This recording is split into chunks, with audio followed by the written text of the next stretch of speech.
di dalam apa nama tradisi, ritual dan kalender Islam selain Sya'ban dan Ramadan.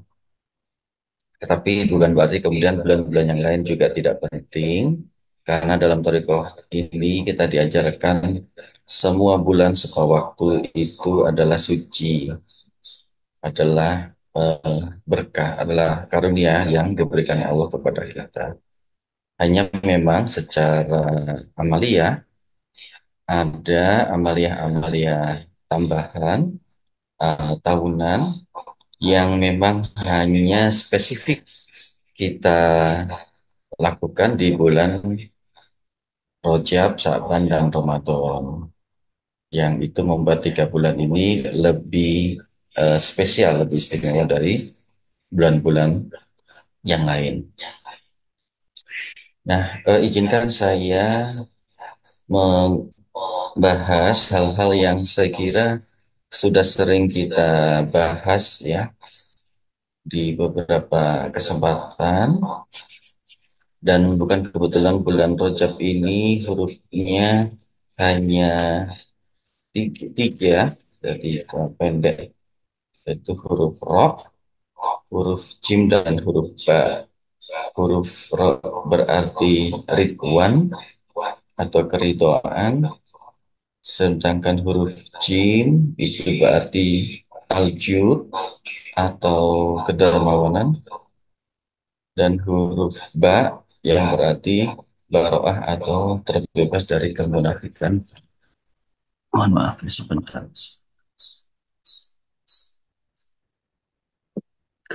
Double ini.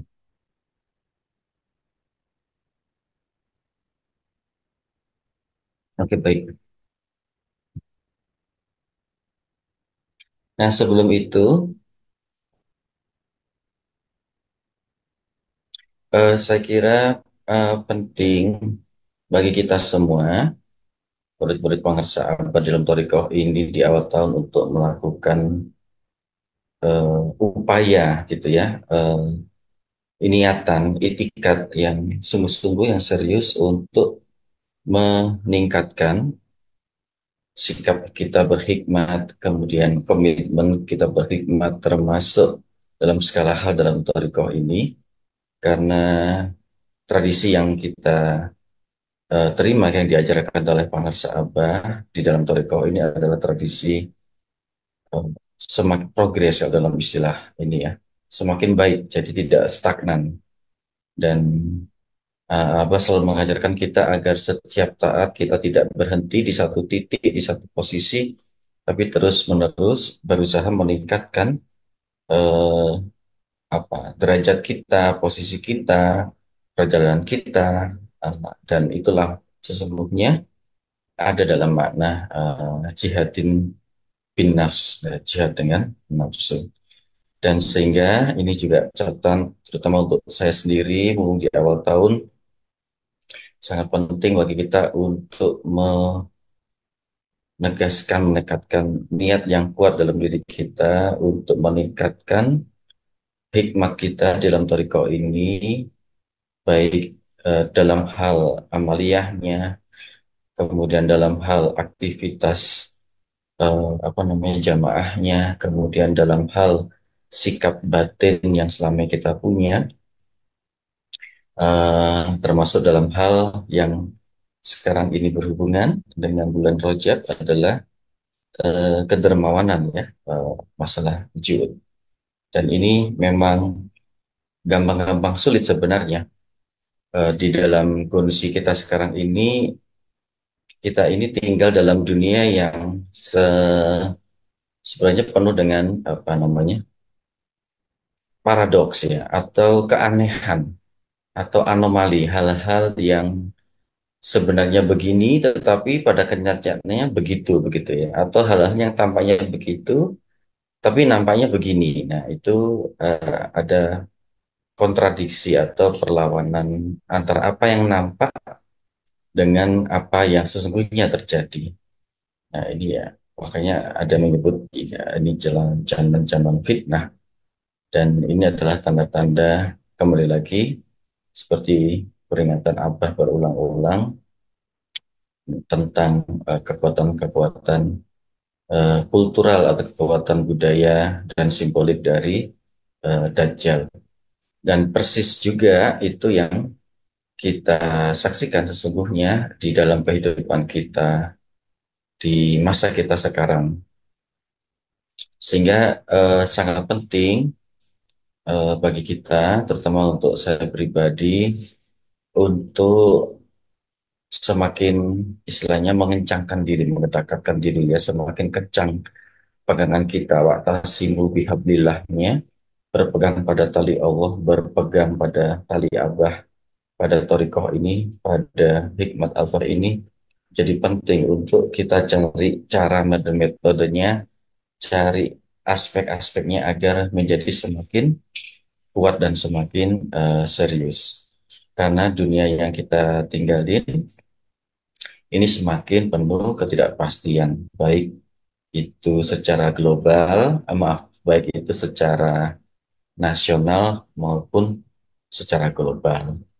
Contohnya saja, ini kita sudah memulai satu periode politik baru dengan presiden baru, wakil presiden yang baru, bahkan kabinetnya ini tidak main-main ya, kabinet merah putih, kabinet yang sama semangatnya, paling tidak secara fisik, secara simbolik dengan semangat Thorikoh kita, sebagaimana Abah telah mengencarkannya 2 tahun lebih dulu ya, sejak menakib di Istiqlal, seingat saya itu tahun 2021 atau 2022 itu. Tetapi kabinet ini memulai dengan hal-hal yang bagi banyak orang, bagi mungkin bukan banyak orang ya, sebagian besar orang itu eh, menyusahkan ya, seperti kenaikan pajak 12% meskipun diulang-ulang ini untuk barang mewah saja. Tapi dampaknya sudah sangat terasa ya, di mana-mana harga sudah pada naik ini. Dan itu memang pola kehidupan ekonomi kita. Artinya eh, langkah baru kabinet ini sudah menimbulkan hal-hal yang eh, kalau secara ekonomi ini meresahkan gitu ya.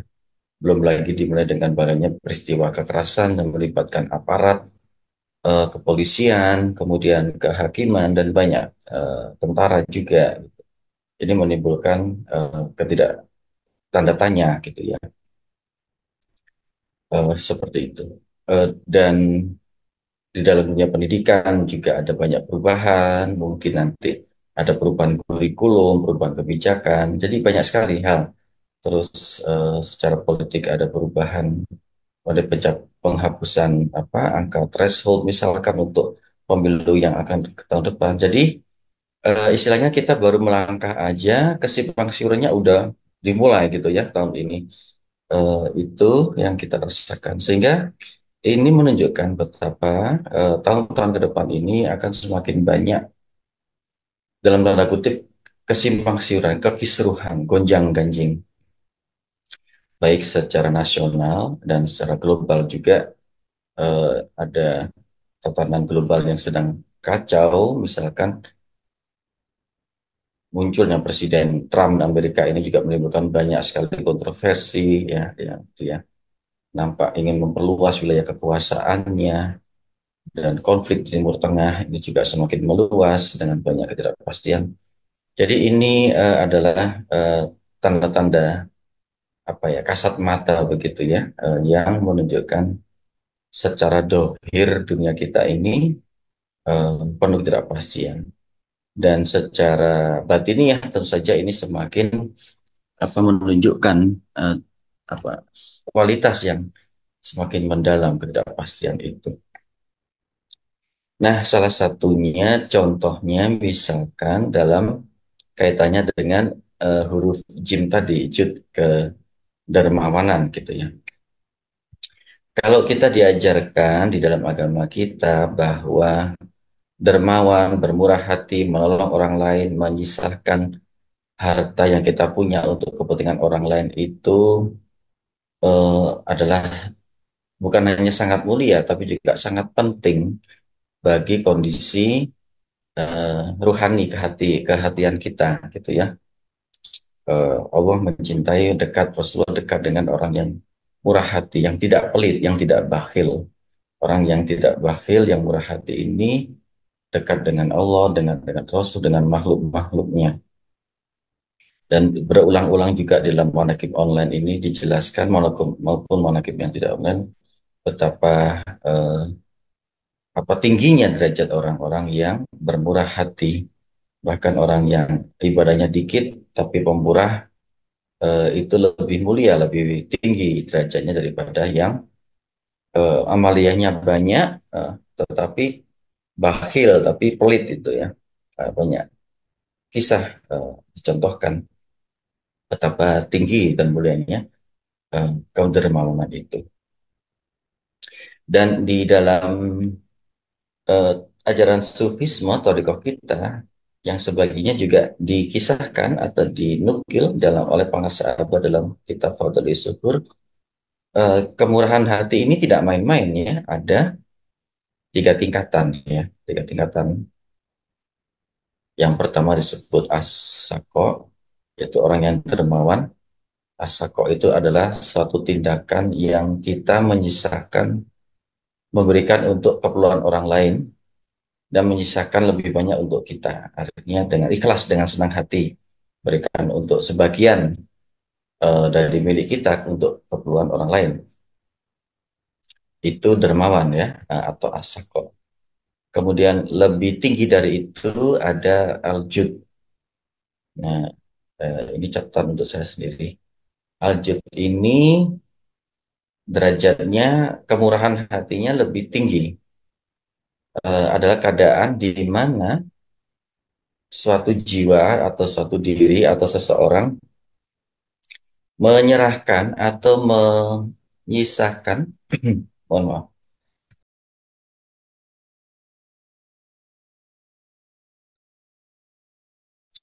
memberikan, mengalokasikan atau menjatahkan lebih banyak untuk orang lain daripada untuk dirinya sendiri.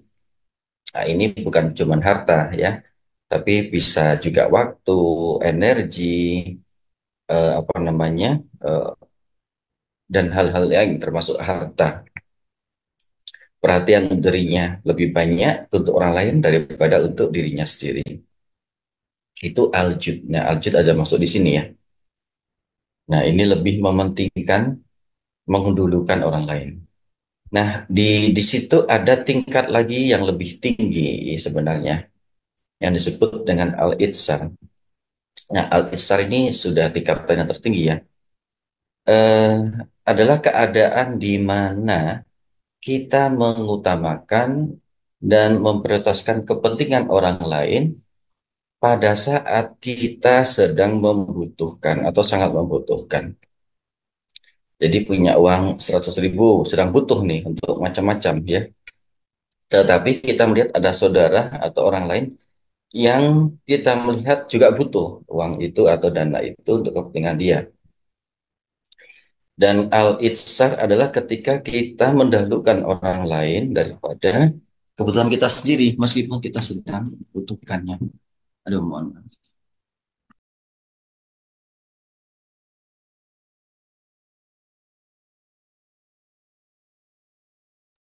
Selin batuk-batuk sedikit. Nah, itu al-itsar. Nah, Pangarsa Abah juga berulang-ulang saya mendengar beliau secara langsung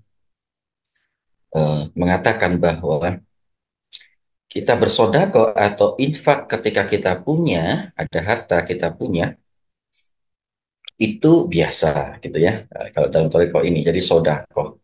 Kalau nggak sodako itu udah keterlaluan artinya ya. Jadi di level toriko kita ini, kalau bakhil itu sudah tidak masuk murid Abah lah mungkin ya.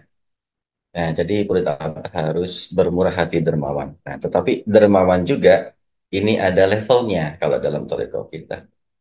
Kita bersedekah, bersedekah kita sedang punya itu biasa.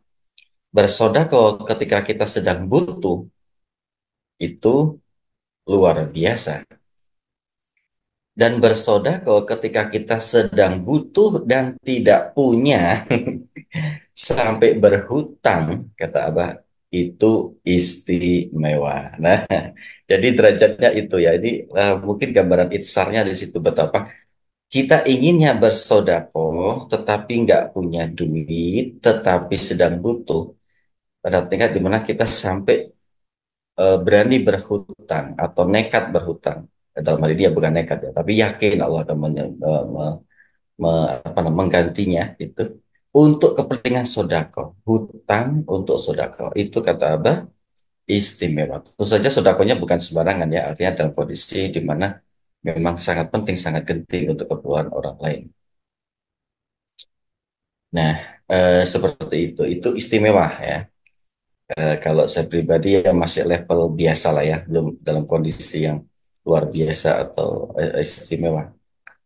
Ada bagusnya, ada juga seperti itu artinya kalau kita tidak terpepet dalam kondisi apa namanya yang istimewa tadi, berarti Allah melimpahkan rezeki yang cukup yang memungkinkan kita sampai tidak dalam kondisi secara harta kekurangan gitu ya, sampai berhutang kepada orang lain.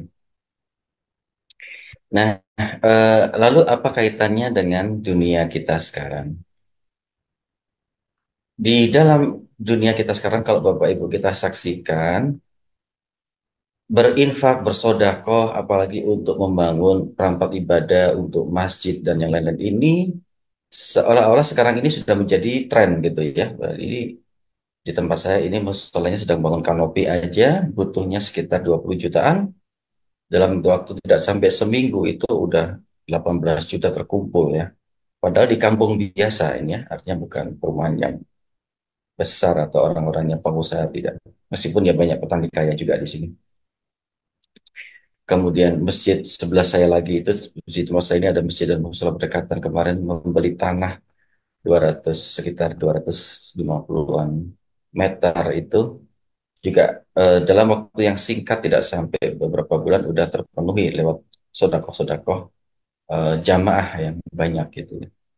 Artinya seolah-olah tingkatan kedermawanan itu seolah-olah sudah masuk ke dalam, sudah lewat lah ya. Kita sekarang ini tinggal di masa di mana seolah-olah umat Islam itu sudah super dermawan gitu ya. Nah, tapi masalahnya adalah bahwa ada sosial media nih, ada internet nih. Sodakoh atau kedermawanan yang terjadi dalam praktek kehidupan sosial kita sekarang ini nggak sembarangan, tetapi selalu muncul dalam konteks diviralkan. Nah, ini yang menjadi tambahan ya.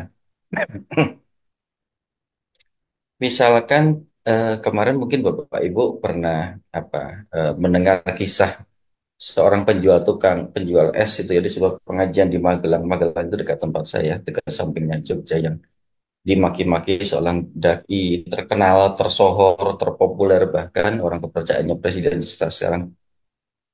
Dan ketika dia dimaki-maki saat bertugas, kemudian banyak yang iba dan viral itu ya videonya. Saya kira inilah pada tahu lah ya.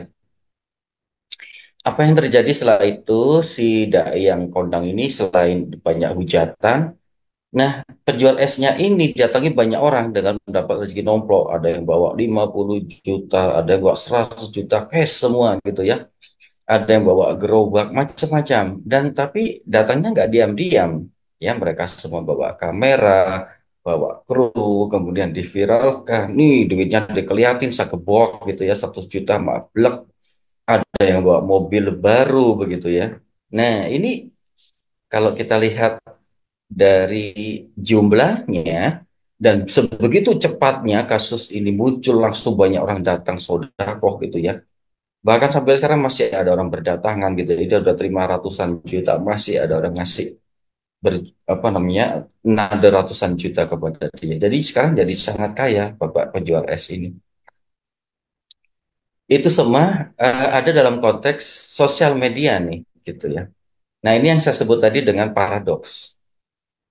Ketika kita bersodakoh, memberikan, tetapi ada viralnya, ada prasyarat viralnya, ada elemen di mana harus orang lain harus tahu. harus terdokumentasi dan harus menjadi cerita, apa namanya, narasi gitu ya, sosial di dalam sosmed.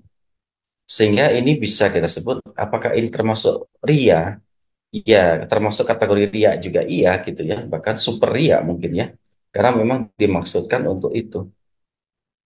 Sehingga niatan atau tindakan bersedekah bukan lagi tindakan yang sifatnya itu kemudian muncul dari menolong orang atau membantu orang, tapi ada tadi gitu ya, satu sekarang ini ada kecenderungan untuk pamer harta, pamer kekayaan, dan pamer kedermawanan. Ya, mungkin saya bisa bilang kayak gitu, nggak apa-apa Dedi nanti. Karena memang pada kenyataannya seperti itu. Kenapa? Ada banyak penjual es selain Bapak yang beruntung ini yang hidupnya bertahun-tahun. Saya lihat ada banyak, nggak cuma jual es ya, jual alat kebersihan, jual sapu kerik, sapu lidi, jualan apa namanya, alat untuk ngambil eh, buah. Ada yang kroto itu apa ya? Telurnya rang-rang untuk dijual makan burung itu ya. Yang selama berpuluh-puluh tahun hidup merana, gara-gara dia tidak viral, tidak ada yang tahu, tidak ada yang peduli, hidup dalam apa namanya, kesengsaraan. Tapi bahwa penjual es ini seorang gara-gara dia viral, dia mendapat rezeki nomplok gitu ya, karena viral. Jadi ini yang saya sebut dengan paradoks dan ironis di dunia kita tadi. Dan ini kita saksikan banyak sekali hal-hal seperti ini gitu ya. Ketika orang memberikan sesuatu atau niat menolong orang lain, tetapi dengan itu tadi tidak dilakukan dengan diam-diam, tapi dengan super heboh, super keramaian, super apa namanya, pemberitaan, menjadi kisah-kisah narasi dan bahkan menjadi suatu ajang pameran ya. Dan ini adalah anomali, paradoks atau kontradiksi itu tadi, seolah-olah nampak seperti sodako atau menolong, membantu, mengibah. Tetapi wujudnya sesungguhnya adalah hal yang lain, mencari ketenaran, mencari eh, apa, kisah ya, mencari nama, mencari popularitas ya, seperti itu. Nah, atau contoh yang lain misalkan ini nama Gus lain juga ya, ada seseorang yang namanya ada Gusnya juga yang kemarin itu mendapat musibah siram air apa keras mukanya oleh koleganya sendiri, kemudian karena ibah ada sebuah lembaga yang menjalin donasi untuk masnya ini ya atau bapaknya ini dalam waktu yang tidak lama terkumpul, tidak lama duitnya ya, 1 M lebih. Bayangkan ini segitu dermawannya eh, masyarakat Indonesia ini ya. Itu kemudian menjadi kasus ya, di mana ketika niatan uang dermawannya ini tidak untuk berobat ternyata, tapi untuk keperluan dia macam-macam, untuk berobat ke Singapura, untuk jalan-jalan, untuk bayar hutang gitu. Akhirnya kisah ini menjadi heboh lagi, menjadi viral gitu. Nah, ini contoh lain betapa kehebohan, keviralan ini sudah mengotori, mencampuri, dan merusak makna dari kedermawanan atau aljud itu tadi dalam dunia kita sekarang. Sehingga tantangan kita sekarang ini di dalam Toriko ini adalah bergerak atau berniat diri untuk melakukan kholwat, eh, hikmat gitu ya, sebuah sodako, sebuah sikap untuk membantu secara diam-diam memang, karena lawan arusnya seperti itu. Eh, jadi tantangan terbesar kita sekarang adalah bagaimana kedermawanan ini tidak berdiri sendiri, tapi diiringi rasa ikhlas hanya untuk Allah saja dan menghindari rasa riak lewat sosial media. Karena sosial media ini daya tariknya kencang banget gitu ya, luar biasa. Dan kita tidak bisa lepas dari kehidupan. Sehingga melakukan sodako atau mengembangkan sikap al-wujud ini menjadi sesuatu yang tidak sederhana. Kemudian ya harus diiringi dengan rangkaian-rangkaian hikmat yang lain sehingga menjadi benar-benar al-wujud sesungguhnya, tidak sebuah al-wujud yang anomali, yang paradoks tadi. Nah, lagi-lagi tidak mungkin al-wujud ini kita kembangkan atau al-itsar apalagi ya dilakukan kalau tidak diiringi dengan zikir yang ditalkinkan, diiringi dengan amalia-amalia lain sehingga fokus eh, keikhlasan, ketulusan ini menjadi murni gitu ya, menjadi tidak tercemari oleh rasa riya, rasa ujub itu tadi. Yang di dalam dunia kita ini begitu menggelora, begitu kuat, begitu ya dalam tanda kutip menggila ya, karena suasananya sudah sangat sangat eskatik ya, kalau seorang pengamat budaya populer itu sudah terjadi eskatisme komunikasi gitu ya. Dan kemudian mendonasikan harta kepada orang lain atau kepada sebuah organisasi atau ke sebuah, bukan lagi sebuah tanda, bukan lagi sebuah niat kita, niatan sosial untuk menolong, untuk membantu, tapi sebuah menjadi simbol, menjadi tanda status sosial, menjadi tanda konsumtif. Nah, ini yang menjadi eh, sangat rancu sekarang ya. Nah, tantangan terbesar kita sekarang di sana, gitu ya. Kita semua dermawan, tapi bagaimana dermawan itu tetap kita simpan, tetap ada zikirnya, tetap untuk ilahi anta maksudi, untuk mencari keridoan Allah. Nah, ini persis ada kaitannya dengan huruf ro di bulan Rajab ini juga ya. Aridwan, tetapan pada Allah, ikhlas, tidak lain, tidak bukan. Dan huruf ba, baro'ah, terbebas ya dari rasa ujub, rasa apa namanya, eh, ketergantungan kepada orang lain. Jadi ini sungguh sangat eh, eh, penting terikat antara jud dengan apa namanya, eh, ridwan dan baroahnya. Dan baroah ini kan juga sifat kemunafikan, artinya mencari viral ya, daya viral apa namanya itu kan tanda-tanda munafik. Kita mau beritahukan orang lain bahwa kita sedang berderma di bawah uang 100 juta untuk orang yang teraniaya oleh si ulama ini yang sedang viral itu, tapi pamer gitu ya. Niatnya jadi tanda-tanda selain ya itu adalah tanda-tanda kemunafikan, karena ada rasa ria, ada rasa karena punya niatan yang lain gitu ya sesungguhnya. Kalau memang mau membantu ya tidak usah cari tunggu seseorang itu teraniaya. Banyak orang penjual es di luar sana, penjual apa namanya, eh, yang orang bergerak dan ibu-ibu bergerak dalam dunia ekonomi informal yang butuh bantuan, bukan cash ya, kesempatan untuk berusaha, pendidikan, ilmu, fasilitas gitu banyak sekali. Bukan kemudian cash mak gebek apalagi dikasih mobil baru gitu ya. What is the point? Maksudnya apa kemudian gitu ya. Jadi itu terjadi ya. Jadi ini ya sebuah institusi dan budaya kemunafikan yang luar biasa yang kita hadapi. Dan kita berharap di bulan Rajab ini, marilah kita kencangkan niat kita semuanya untuk terbebas dari baroah, dari kemunafikan ini, menggapai baroah dan ridwan secara berjamaah melalui Toriko ini dengan mencangkan amalia kita. Saya kira begitu, mohon maaf agak berlama-lama dan mudah-mudahan bermanfaat. Semoga Allah memberkahi semuanya segalanya selamanya. Karena terima kasih bahas Al-Fatihah. Ya, karena udah.